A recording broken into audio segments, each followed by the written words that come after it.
ভারতের ক্রিকেটে রোহিত শর্মা এবং বিরাট কোহলি নামটাই এখন অনেকটা আড়ালে। প্রায় দেড় দশক ভারতের ক্রিকেটকে সমৃদ্ধ করেছেন দুইজন, তবে বয়সের কারণে নিজেদের গুটিয়ে নিয়েছেন। 2024 সালে টি-20 বিশ্বকাপ জিতে ভারতের হয়ে 20 ওভারের ক্রিকেট ছেড়ে দেন দুইজন।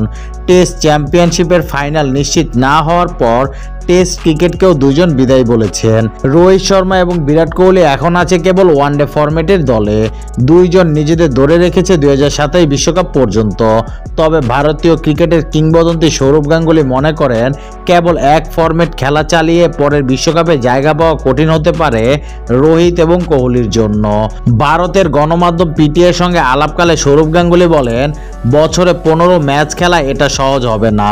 তাদের জন্য আমার কোনো পরামর্শ নেই। আমি মনে করি খেলাটা সম্পর্কে তারা আমার মতোই জানে। তারা নিজেদের সিদ্ধান্ত নেবে। আমাদের সকলকেই বুঝতে হবে অন্য সবার মতো একটা সময় খেলা আমাদের থেকে দূরে সরে যাবে এবং ওরাও খেলা থেকে দূরে যাবে।